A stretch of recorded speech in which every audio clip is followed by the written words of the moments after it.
Hello, and welcome to this news event sponsored by the Nuclear Proliferation Prevention Project, NPPP, at the LBJ School of Public Affairs, University of Texas at Austin. You'll be hearing from two speakers today, and then we'll open the floor for questions during the Q&A period.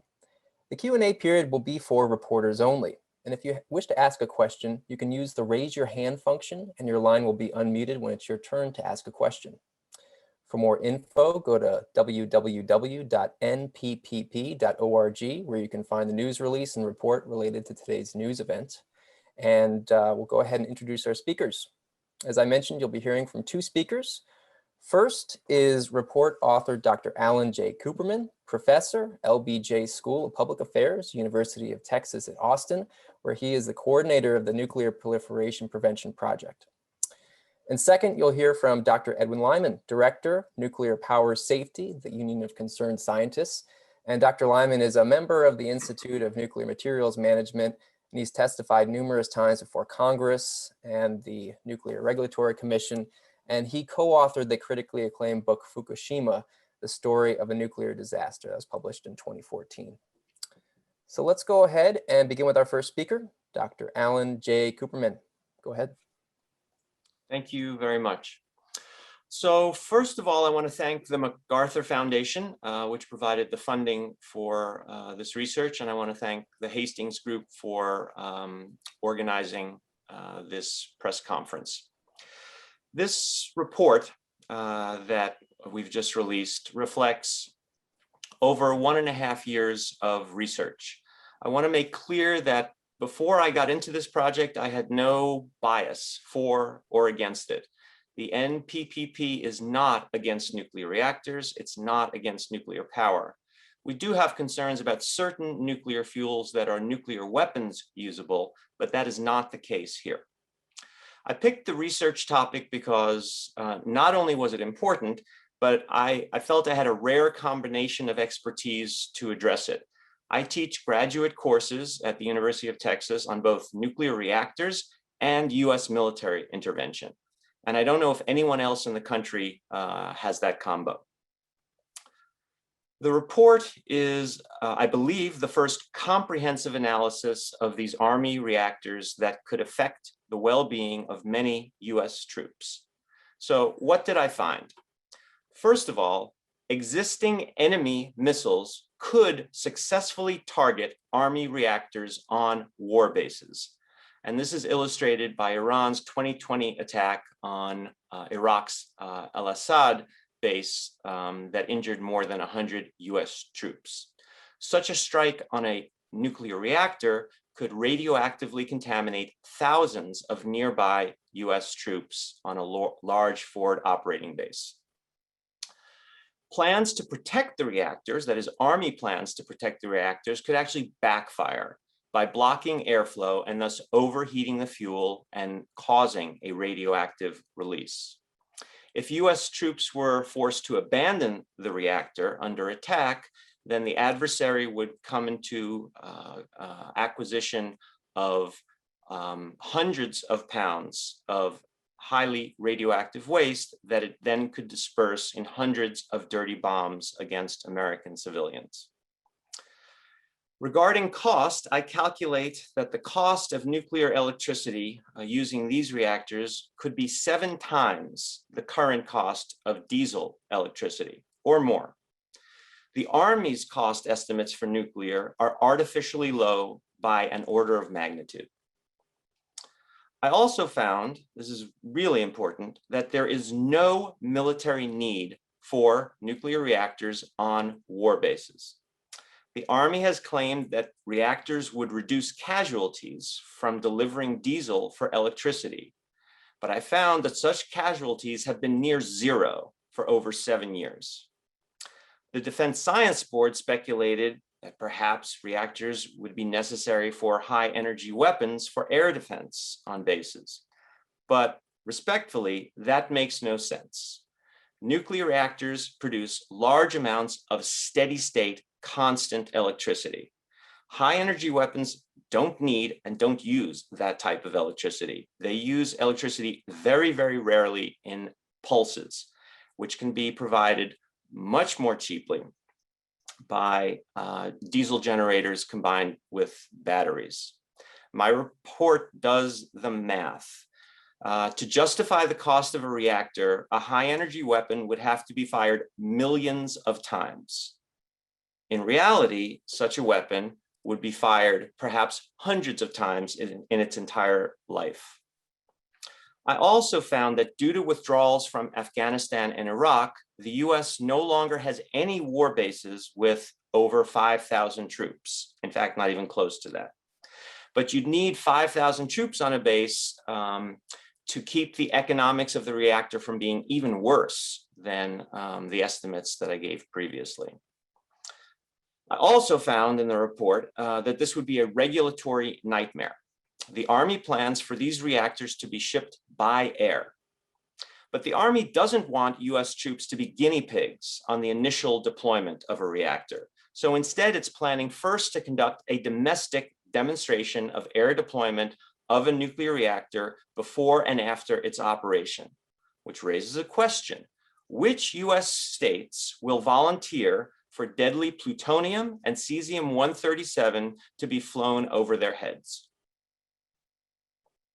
Then, for an actual deployment, the Army would need consent from every single overflight country, in addition to the host country. Is that realistic? In light of all of these concerns, I asked the question, why is the Army spending hundreds of millions of dollars on an unnecessary reactor that could threaten the lives of thousands of US troops?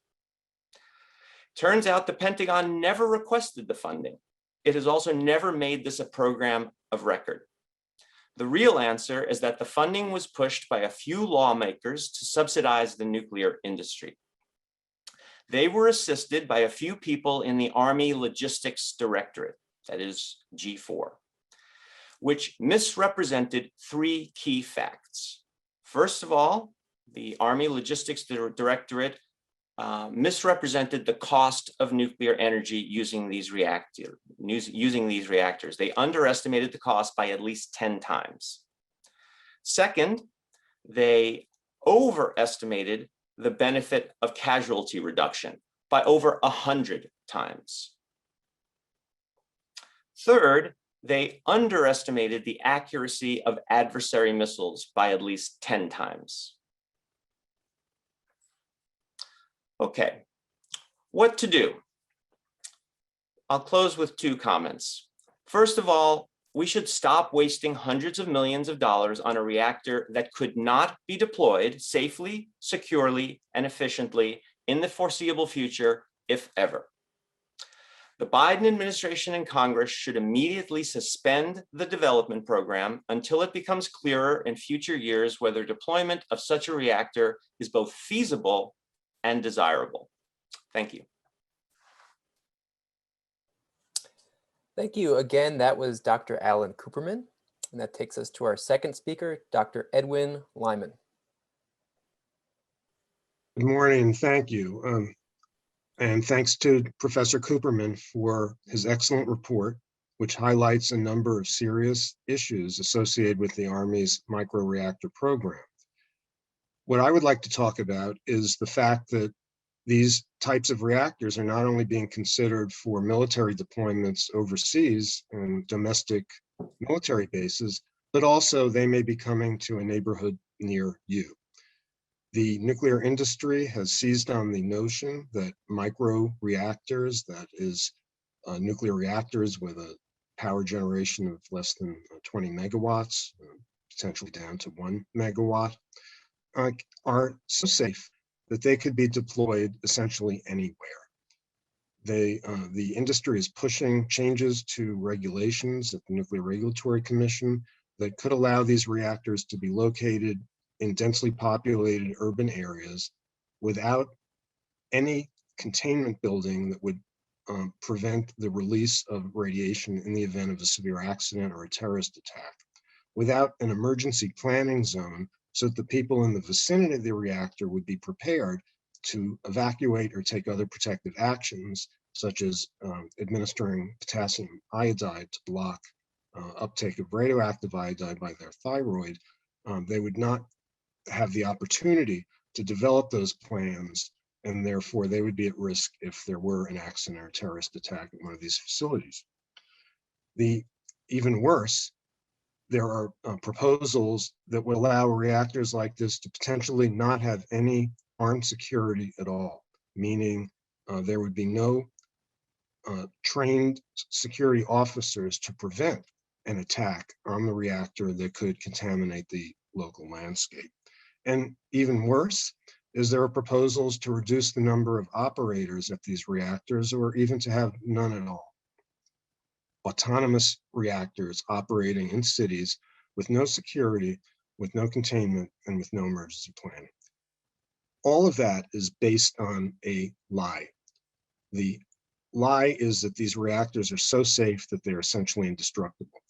Alan didn't mention that the Pentagon has also gone on record in interviews saying that the type of fuel that would be used in some of these reactor designs, which is called TRISO, is meltdown proof or even indestructible. And that really is a falsehood. This type of fuel has some safety benefits under some conditions, but it is certainly vulnerable to an incendiary attack or an explosive attack that could destroy the fuel and disperse it. Also, some of these reactors use graphite as a moderator material. That graphite will generate dust, which itself could be explosive. And there are many, many ways that a reactor like this could be sabotaged and release a significant fraction of the radiation it contains. And even a small reactor, even a microreactor, has enough radioactivity in it to seriously contaminate the landscape and be a dire threat to the public within many miles around. So there's no safety or technical basis for what is being proposed, but there's very little opposition to the changes that I've described. And with the additional financial assistance from the Department of Energy and Department of Defense to subsidize these reactors, there's a very good possibility they could be coming to a neighborhood near you.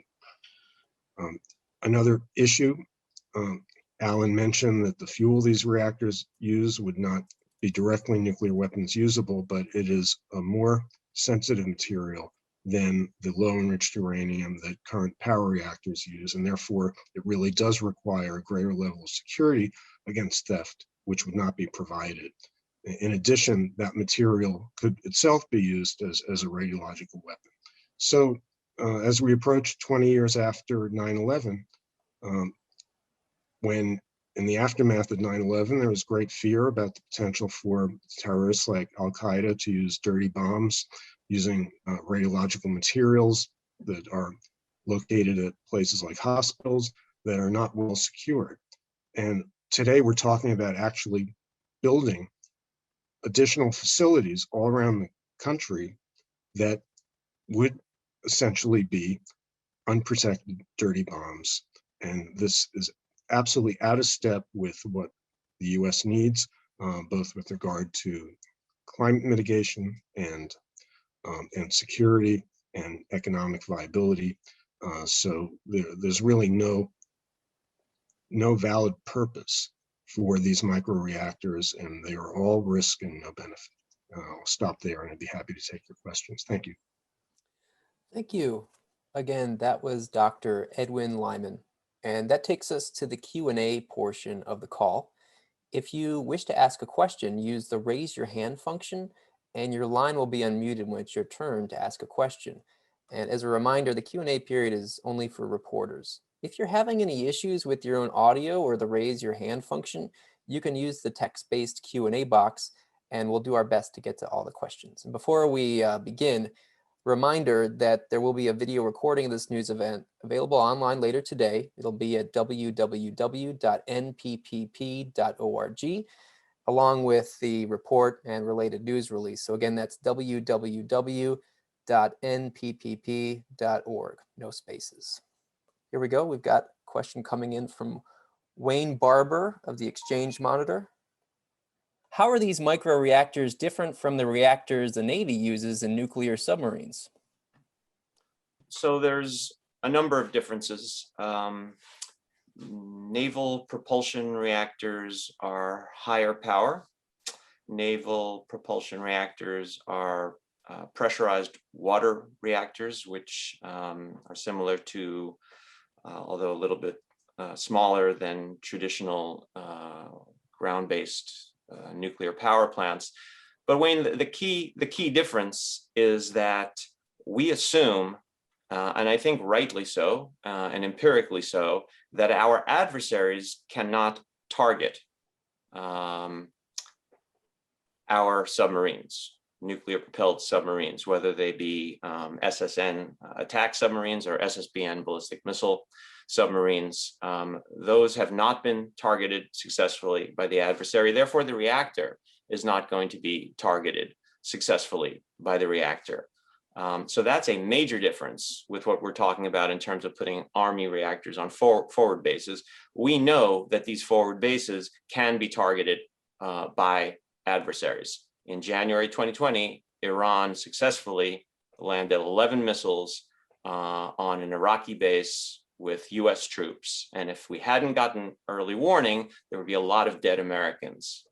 Even with the early warning, there are over 100 American troops with brain injuries and over 20 Purple Hearts as a result of that attack.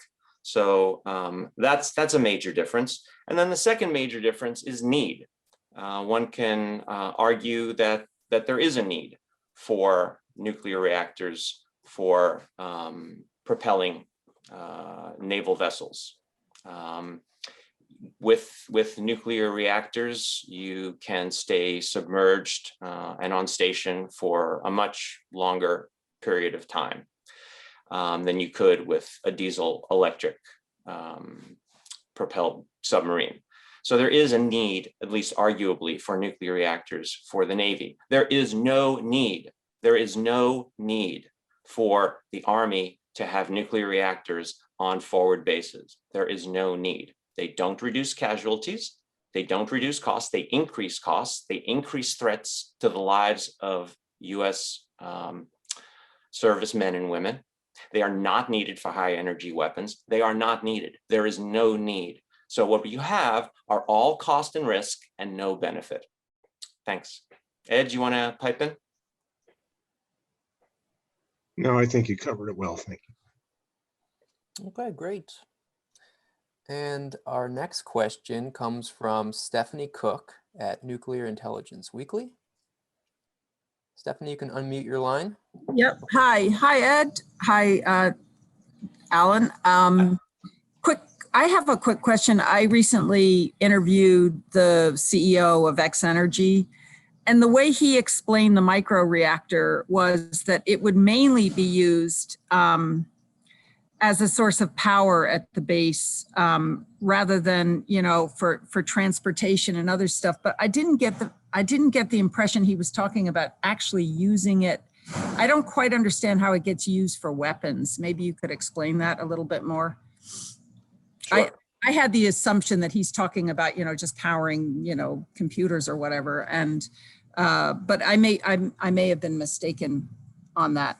And I immediately wondered, well, why couldn't you just use solar power batteries for that? It's a little safer, but anyway. Okay, thanks very much for the great question.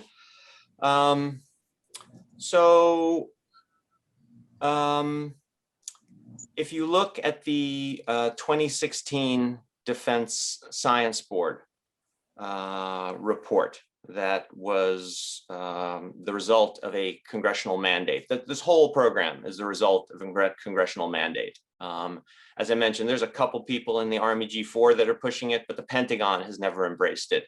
It's been Congress that has insisted. And I go in the report, I go through how for a decade they've pushed this to the point where they finally got the funding approved, and then that compelled the Pentagon to put out a request for solutions, and now they are funding the development of these prototypes for a test in 2023. But as part of this process, Congress required a report, and the Defense Science Board issued that report in 2016, and they're the folks that lay out all the potential needs for greater amounts of electricity on forward operating bases, which I call war bases. They're US military bases in war zones. And they're the ones who highlight the potential use of nuclear reactors for electricity to power high energy weapons. They talk about other things. They talk about electric vehicles. They talk about greater demands for electricity for data processing, for additive manufacturing and things like that. But the one that's really, I think, caught people's attention and seems to make sense on first view is high energy weapons. Well, doesn't a high energy weapon need a large power supply that produces a lot of electricity all the time? And the answer is no, not at all. And so I didn't know this beforehand. I spent the last year and a half learning about high energy weapons, amongst other things. But to get a shot off from a high energy laser for air defense to shoot down an incoming missile or cruise missile or drone, something like that, each shot costs approximately, according to the military, $1 to $10 of diesel fuel. $1 to $10 of diesel fuel per shot from such a high energy weapon. A nuclear reactor, microreactor, will cost on the order of 100 million to 200 million. And so that's why I say that you would have to fire this high energy laser millions of times to justify the cost of a nuclear reactor. But we're not going to fire it millions of times. We may never fire it. We may fire it at times when Iran attacks with missiles. Iran fired 16 missiles, so we might fire it 16 times. We might also train. We might fire it another 20 times. So I don't know, hundreds of times in its life it'll be fired, but not millions of times. And it would have to be fired millions of times in order to justify the cost of a nuclear reactor. The other thing, as I mentioned, is that the way these weapons work is that most of the time they consume zero electricity. It's only when they're getting ready to fire that they require electricity to flow, be stored in some kind of storage like a battery. And then when they fire, boom, they release that electricity. It fires the weapon. It also produces lots and lots of waste heat. And that waste heat then needs to be dispersed over time, because otherwise it'll melt the weapon. And that means you can't actually fire the weapon that much before you have to let it cool off, dissipate the heat. And while you're dissipating the heat, you take a little sip more of electricity into your storage for the next shot. So, for those few minutes per year when the weapon is firing, you need an electricity supply. And that can be provided perfectly by a diesel generator. But this type of weapon that's going to operate for a few minutes a year is the worst possible justification for a nuclear reactor, which is going to operate 24/7. And that's also why the cost makes absolutely no sense. I hope that explains it. If it doesn't, please let me know. Thank you. Real quick, we're going to take a question in the Q&A box from Todd South at Military Times, and then we'll take a follow-up from Stephanie Cook. So from Todd at Military Times, can you summarize some of the Army or Department of Defense past Cold War era efforts you mentioned in your report regarding mobile reactors? Okay, I'll start on that, and then I think maybe Ed might want to contribute as well. A few things. First of all, these programs ended in the 70s because they were simply too expensive, and there also were some accidents. And those are exactly the same concerns that we have 50 years later. Second thing I'll say is these reactors were not deployed to war zones. They were deployed to bases in peaceful areas. So this whole idea of threats to reactors from enemy attack didn't exist, because the enemy wasn't going to attack these reactors unless we had a general war with the Soviet Union or something like that. And then, the third thing, of course, is that our enemies didn't have the kind of precise precision-guided munitions then that they have today. So I think that these reactors were generally regarded as an unsuccessful program.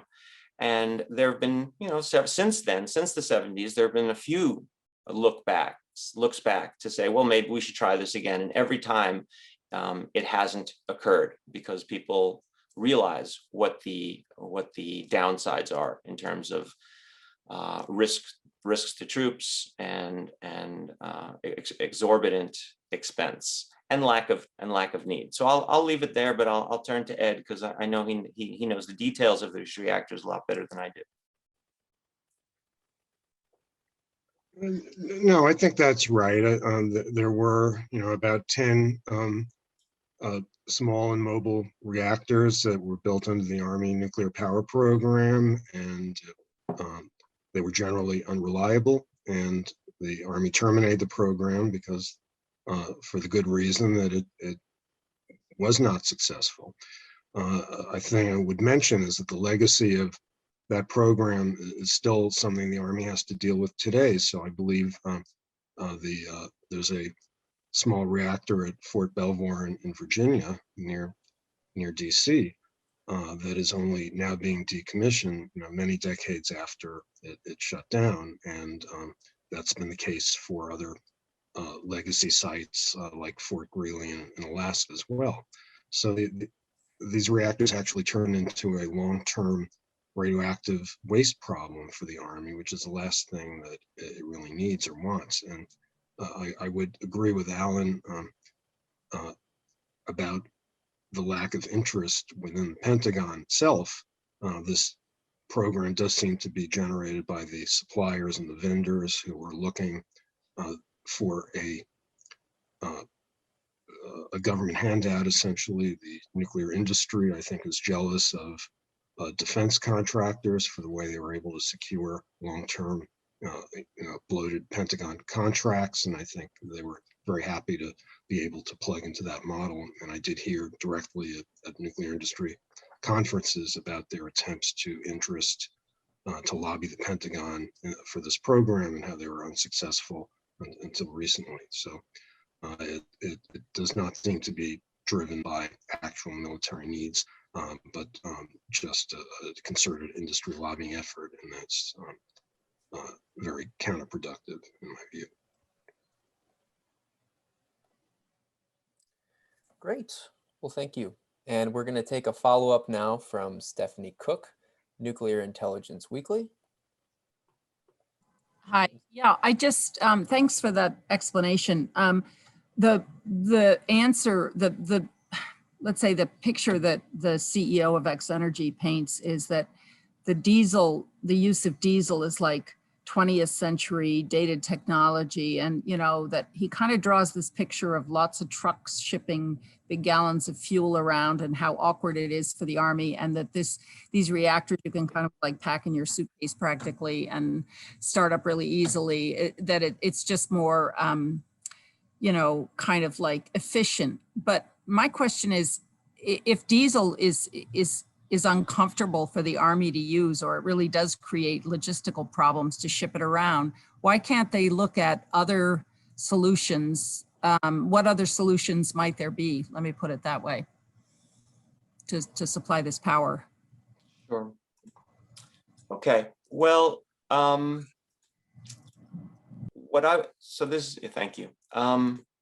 Few things. First of all, there was a problem with diesel deliveries over a decade ago. But that problem has been fixed. And so let me just show you this visual from the report.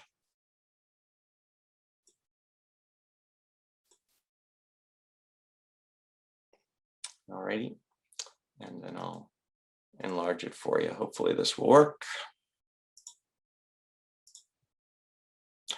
Okay, so there you go. So yes, in the 5 years or in the few years, 2005, 2006, 2007, there was a problem with delivery of diesel. There were casualties associated with it. Now, most of that diesel wasn't actually for electricity generation. It was for vehicles.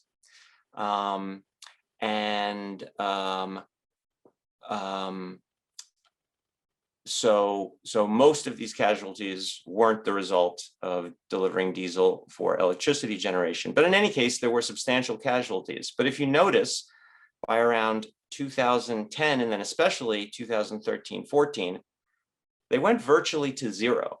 In other words, the US military has figured out how to deliver diesel fuel without getting Americans killed. And so if you look at the Army's G4's 2018 report advocating these reactors, their main argument is because it's going to save lives from casualties from delivering diesel fuel for electricity.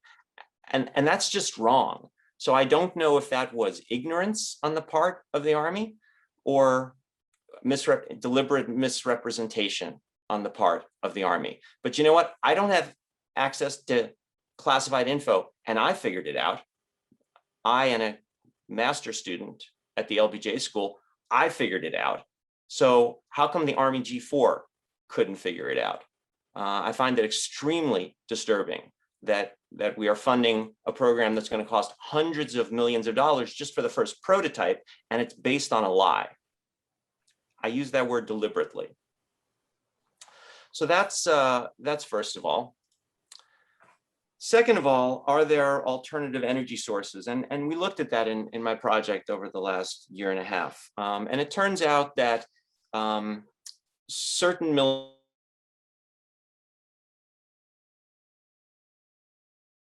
coming out of Turkey that looks at wind power, but really I doubt you're going to want to use wind power or solar power at scale at a forward operating base. So for rear bases, you could do that, but not at forward operating bases. So then the question is, well, what else can you do?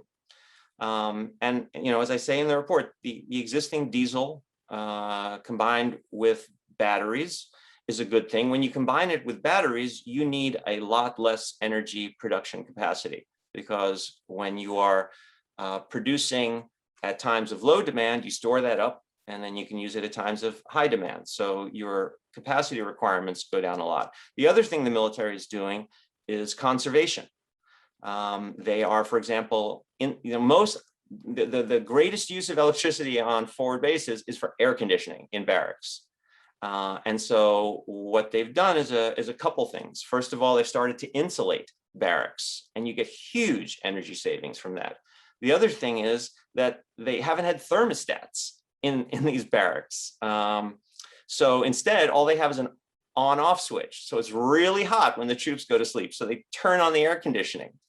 And then it stays on all night at full blast because they only have an on-off switch. And by the morning, the troops are freezing. They're huddled under blankets. It's extraordinarily wasteful of energy. So they made a simple decision. We're going to put thermostats in our barracks the same way that your home has, my home has, hotels have, offices have. And with these sorts of savings, they have figured out that they can cut diesel requirements by more than 50%. So really, that's the answer. The way to supply energy more cheaply and safely is to use less energy through smart things like conservation and energy storage. Thanks. Great, thank you. See, we don't have any more questions queued up at this time. Reminder, if you want to get one last question, and you can use the raise your hand function or take advantage of that Q&A text box. But we do, as we're closing, want to make sure you know where to get more information following today's news event. So if you need to connect with either of the speakers you've heard from today, or just to get more info, you can contact Max Carlin, 703-276-3255. Again, 703-276-3255. And a recording of this news event will be up online later today at www.nppp.org. It's also where you can find the report and the related news release. And I'm just going to do one last check for questions. I'm not seeing any questions, so I'm going to go ahead and thank everyone for joining this news event sponsored by the Nuclear Proliferation Prevention Project at the LBJ School of Public Affairs, University of Texas at Austin. And that concludes today's news event. Have a good one. Take care.